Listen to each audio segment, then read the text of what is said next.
betul-betul dalam kerugian yang seharusnya dilakukan kadang tidak dilakukan. Terus lanjutannya apa? Ilah, tapi ternyata ada pengecualian orang-orang yang tidak merugi. Ilah, kecuali yang nggak rugi itu ada loh. Siapa? Yang pertama, amanu, illalladzina amanu. Orang-orang yang beriman. Ternyata orang yang beriman itu tidak rugi. Bu, kalau orang tidak beriman semuanya rugi. Dia infak tubuh, mengeluarkan uangnya untuk pembangunan masjid misalnya. Tapi dia nggak beriman, rugi nggak apa yang bisa diberikannya? Rugi, nggak ada hasilnya. Dia senyum sama orang. Nah, dapat nggak nanti di akhirat itu? Nggak dapat. Tapi kita senyum sama orang, pahalanya itu dapat nanti di akhirat. Di dunia dapat, di akhirat dapat. Makanya ada kiai, Bu, ada orang non muslim nyumbangnya nggak tanggung-tanggung 1 M, Bu. Kita kalau punya apa namanya nih pembangunan masjid, ada orang nyumbang 1 M, kira-kira diterima kan enggak? Masya Allah, alhamdulillah, luar biasa kan gitu kan? Tapi non muslim diterima nggak? Nah, gimana tuh, Bu? Jadi Pak Kiai bingung juga. Terima aja ya, Bu. Nah itu akhirnya sama Pak Kiai diterima. Oke, ambil. Jadi kata yang non muslim itu, Pak Kiai, nanti saya dapat pahala nggak? Kata Pak Kiai, dapat. Masa nggak dapat pahala? Dapat pahala nggak, Bu? Dapat. Tapi pahala di dunia.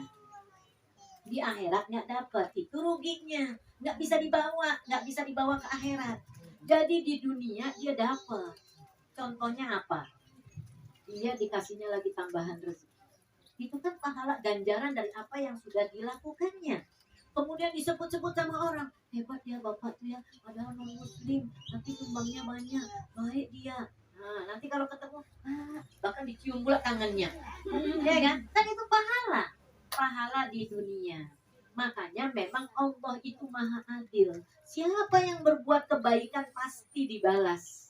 Cuman ada balasannya di dunia, nggak bisa dibawa ke akhirat. Itulah orang-orang yang tidak beriman. Orang yang tidak beriman, apapun yang dilakukannya dikasih balasan. Makanya masih ingat ya, Bu, ada cerita raja. Ini raja ini satu raja yang baik, yang satu raja yang zalim. Raja yang baik ini dia meninggal dikarenakan penyakit ya yang tidak sembuh-sembuh, nggak ketemu obatnya.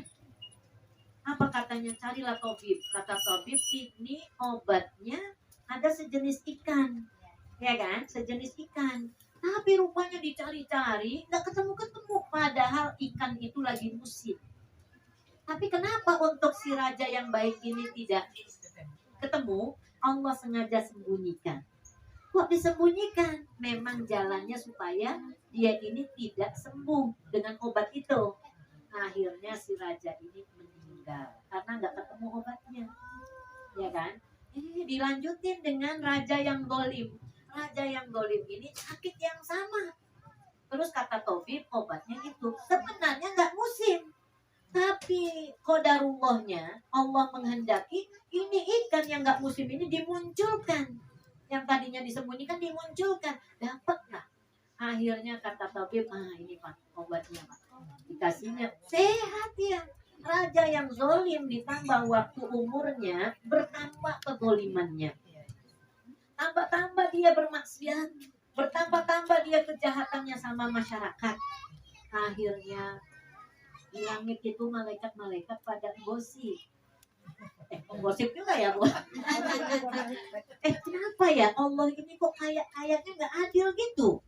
Ini orang baik gitu kok disembunyikan obatnya sampai mati akhirnya. Kalau misalnya dia ada, tentu kan jadinya umurnya panjang dan kebaikannya tambah banyak kan gitu. Sementara ini raja yang zalim kok dikasih obatnya. Apa kata Allah? Kalian mengatakan tidak adil. Itu menurut ini kita aja yang pendek ini, akal kita yang pendek kan gitu. Apa kata Allah? Sesungguhnya raja yang baik ini pernah bermaksiat. pernah melakukan kesalahan. Saya tuh sayang sama dia, saya cinta sama dia. Karena sayangnya sama dia itu, cintanya sama dia itu, saya pengen kalau dia itu menghadap saya itu dalam keadaan bersih, nggak ada dosa-dosanya.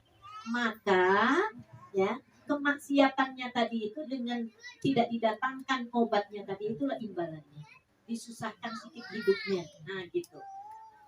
Untuk kebersihan dirinya. Makanya orang kalau sakit itu Bu, sebenarnya sedang dicuci itu supaya dia menghadap Allah dalam keadaan bersih.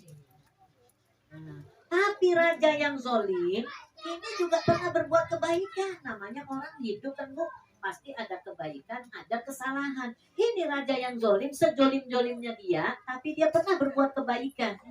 Maka saya sebagai bentuk keadilannya, saya kasih dia pahalanya tadi itu, pahala kebaikannya dengan menunjukkan nih obatnya nih. Kamu udah ini ya, udah impas ya. Kamu berbuat baik sama manusia, ini balasannya. Nah gitu. Supaya nanti ketika menghadap Allah nggak nuntut. Ya Allah, saya kan pernah berbuat baik, mana? Kan udah di dunia. Makanya sama dengan kita gini Bu. Ada orang yang berinfak.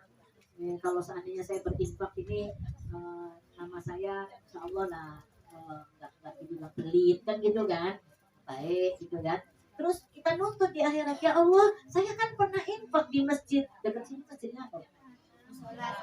Musola ya. Musola Ibadur Rahman. Saya kan pernah infak di musola Ibadur Rahman. Kok nggak ada catatannya di sini? Kok nggak ada pahala yang saya dapatkan? Kan sudah saya tunaikan. Bukannya kamu pengen namamu baik? Kan sudah kamu dapat kebaikan, dipuji-puji orang. Coba dia ya, nyumbang musola tuh berapa sak semen, kan sampai protes. Imamnya nggak sebut nama. Pak, saya belum disebut namanya itu, dari masak semen. Tapi nggak ada kalau di sini.